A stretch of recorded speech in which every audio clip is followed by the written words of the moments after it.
ازيكم حبايب قلبي؟ عاملين ايه؟ وحشتوني جدا جدا. تعالوا بقى في الجو الساقع التلج اللي احنا فيه نعمل حاجه مغذيه للاطفال. اولا، ثانيا طعمها تحفه وهتدفيكي كده وحاجه جميله جدا. يلا بينا صلى على رسول الله صلى الله عليه وسلم، وصلى على الحبيب قلبك يطيب. دي اجمل بطاطا باللبن والمكسرات، زبيب، جوز هند، سوداني، اللي عندك كله حطيه. تحفه تحفه تحفه. بصوا، تعالوا يلا نبتدي مع بعض الطريقة ونشوف طعمها خطير. ده بس نفسي بجد تدوقوها تحفة. تعالوا يلا نبتدي الفيديو ونشوف هنعمل ايه. عايزة اقول لكم ان انا صورتها قبل ما تتاكل كده. يلا نبتدي الفيديو. اول حاجة نكون غاسلين البطاطا كويس جدا علشان الطينة والحاجات اللي بتبقى فيها دي. لو في حد بيتضايق بقى من غسيل البطاطا وكده وهو بيغسلها ومش بيعرف يطلع الطين اللي بتبقى جامده فيها، قولولي وانا اقول لكم على طريقه سهله جدا تحفه.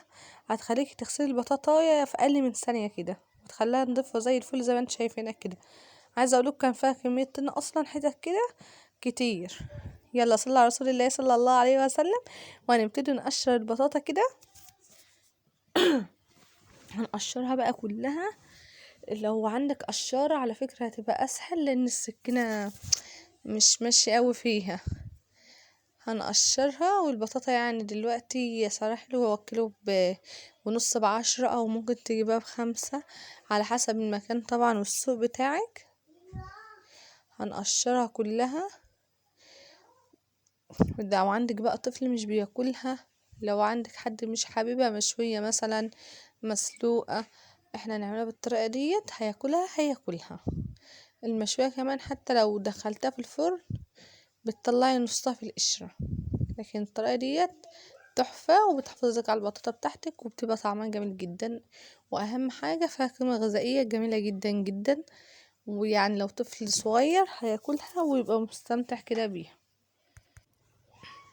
يلا يا حبايب قلبي، اللي مش عندي في القناة يعمل اشتراك الكل، فعل زر الجرس عشان يبقى عندي في اي فيديو انزله، ويعمل لايك طبعا للفيديو عشان اكتر حد يشوفه ويشوف الطريقة جميلة جدا يعملها معانا. واي حد عنده يعني عايز فيديو عن حاجة، مش لازم طبخة او حلويات او حاجة، اي فيديو انا معاكي. تمام.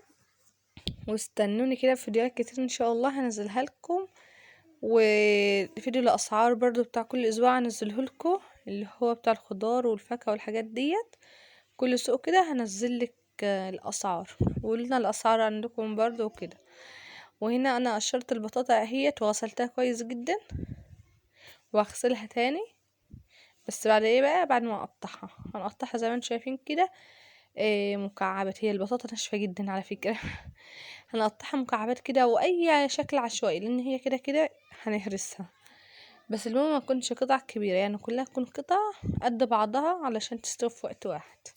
ما تقطعش حتت صغيره وحتت كبيره، تلاقي مثلا الصغير طاب واتحرق والكبير لسه ما طابش اصلا.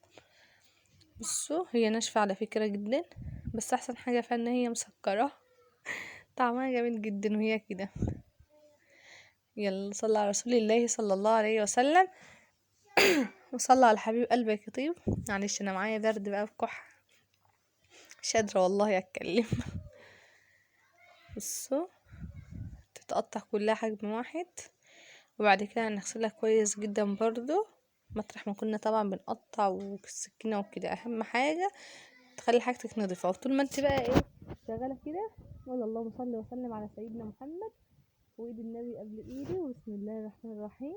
يا ربنا فرحتك في حاجتك البركه وخليلك طعمها حلو. والله العظيم انت عارفه لو مش حلوه هتبقى حلوه، وربنا يخليك حالتها كده هتطلع تحفه معاكي. علشان طول ما انت قاعده كده تقولي ايه؟ اللهم صل وسلم على سيدنا محمد، ايد النبي قبل ايدي، وبسم الله. طول ما انت بتعملي في الحاجه كده البركه بتزيد فيها طبعا، وبتبقى حاجه يعني حلوه.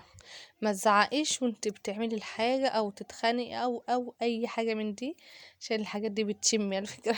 نفسيتها بتبقى تعبانه جدا، ما بتحبش يعني اي حاجه وانت بتعمليها ما تزعقيش عليها. ماشي.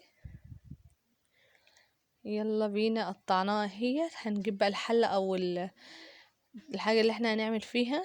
انا غسلتها وحطيتها في الحله دي في البرام دوت. ماشي. هنجيبها بقى على النار، مش هنحط لها اي حاجه. تمام. هنولع كده ونحطها على النار وهنسيبها. هنحط بس ايه، يعني قد كوبايه ميه كده او كوبايه الا ربع ميه. ماشي يا بنات، هنوطي على النار جدا. ونشوف برضو غطا هنغطيها. بس كوبايه ميه هي مش كتير. بسم الله. السكر لا طبعا، اوعك تحط سكر. انا مش هحط سكر. بصوا، هنغطيها بقى بحاجة وهنسيبها على نار هادية. وما تحطش مية كتير. تقولوا هتستوي ازاي؟ هقول لكم. هنسيبها بقى على نار هادية ونغطيها. طبعا اي بطاطا فيها مية هنسيبها بقى على المية، في المية اللي احنا حطيناها. ولما نغطيها هتنزل المية اللي فيها كلها، علشان انا عايزاها لما تطلع نحط لها لبن كتير ونقلبها بيه، نشربها لبن ما شربهاش مية. تمام. لكن لو حطينا ميه وهي كده بتطيب، هنا قعدت احط ميه مش هتبقى حلوه خالص، وهتبقى طعمها يعني مش اللي هو، وهتبقى شاربه ميه كتير. اهي انا طلعتها هيت. انا طول ما هي بقى على النار يعني بتقرب تطيب وكده، طيب بهرس فيها. ماشي.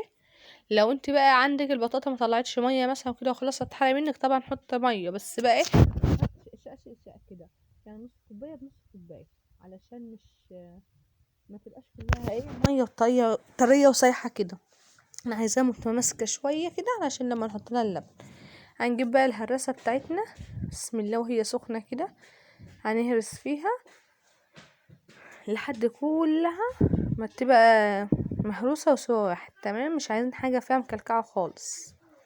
اهو. يلا صلى على رسول الله صلى الله عليه وسلم. صلى على حبيب قلبك يطيب. اهو زي ما انتم شايفين كده. بسم الله. هي سخنه، عايزه اقول لكم ولعه. الشبورة بتاعتها طالعة ايه، بخار طالع على اخره كده. كلها اتهرست اهيت وبقت مية مية. هنشوف بقى الصينية اللي احنا هنحط فيها.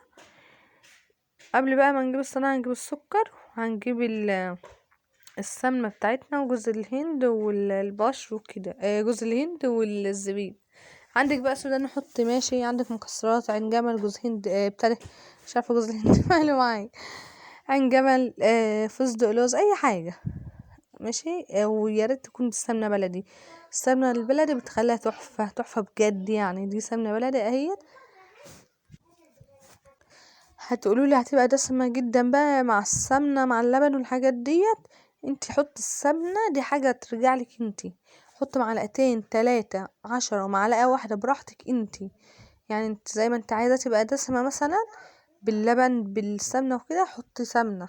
مش عايزه حط معلقه او 2 سمنه بالكتير وخلاص. هتبقى خفيفه معاكي برضه، يعني مش هتبقى تقيله، ما تقلقيش. انت عارفين ان انا لو عندي قشطه من اللي هي وش اللبن دي او قشطه العلب كنت حطيت والله، بتبقى تحفه برضه فيها. هنا هحط السكر برضه، والسكر ده حسب الرغبه، يعني زي ما انت حابه بقى، مسكره عدبه كده. السكر ده بتاعك انت بالزيت. عايزه تحطي عسل نحل مفيش برضو اي مشكله. نقلب كويس وهي سخنه كده علشان السمنه بتاعتنا طبعا تسيح فيها. هي السمنه اصلا ساحت من بدري شايفينها. والسكر بقى يدوب. اهم حاجه نقلب السكر كويس جدا عشان ما يبقاش ايه فيها لسه، بس هو كده كده هيدوب عشان هي سخنه ولسه كمان هتخش الفرن. ماشي يا حبايبي. هنا بقى هنحط جوز الهند والزبيب. انت برضو اللي يريحك، لو مش عايزه تحط جوز هند او زبيب براحتك خالص. عايزه تحط كميات بسيطه برضو براحتك خالص. بس اهو ده زبيب، وهنا ده جوز الهند اهو. انا بحبه بصراحه في الحاجه بيبقى طعمه تحفه جدا. الكنافه او البطاطا بيبقى طعمه لذيذ فيها جدا. حط بقى كمان شويه كده. اهم حاجه الزبيب، بس نقلب بقى الزبيب. اهم حاجه يبقى نازل لتحت، ما يبقاش طالع على الوش خالص، علشان لو طلع على وش الصينيه من فوق هينفخ كده ويتحروق ويبقى شكلها مش حلو خالص، هيبقى شكلها وحش جدا.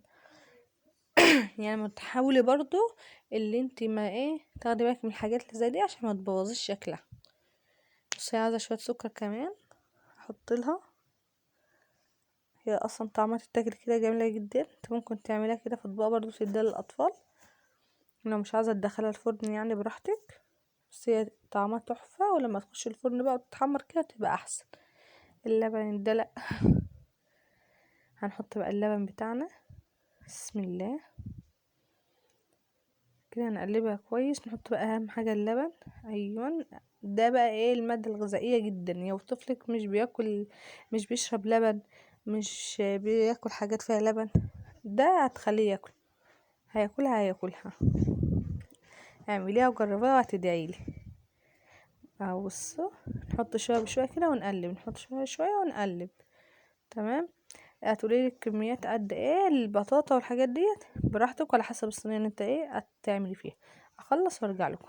بصوا انا مش عايزه اطول بس الفيديو عليكم. انا قلبتها حطيت لها خدت مني كوبايه ونص لبن. هنا اهوت هنجيب بقى الصينيه. انا مش عارفه الفرشه بتاعتي راحت فين يا بنات. واحده انكسرت واحده مش لاقياها. هنفرد بقى كده بالمعلقه وخلاص، امري الى الله. لحد ما نجيب واحده طبعا مش هينفع نقعد كده. بصوا هندهن الصينيه برضو سمنه بلدي. بلاش يا جماعه تحطوا زيت او سمنه صناعي يعني، يا ريت السمنه الصناعي والحاجات دي. لو عندك زبده ماشي يعني، الزبده بيبقى لها طعم حلو برضو عن السمنه الصناعي. تمام. هندهنها كده من الجوانب ومن تحت. وبسم الله بقى هننزل بالبطاطا بتاعتنا فيها كلها. اهو بسم الله هننزلها بقى كلها. واهم حاجه تبقي يعني تحطها في حجم صينيه مناسب ليها، علشان ما تبقاش تخينه جامد قوي كده ومتبقاش حلوه. يعني السمك بتاعها هتشوفيه دلوقتي. تمام. ما ينفعش اللي انا كمان اللي انا عاملاها احطها اصغر من دي. بص هنبتدي اللي احنا نفرد كده بالراحه عشان السمنه برضو ما تسيحش وتروح شمال ويمين وتتحرق مننا من تحت، عشان لما تيجي تطلعيها تعرفي تطلعي. هي اصلا بتحرك الصينيه كده وبتتحرك معاك وبتبقى تمام.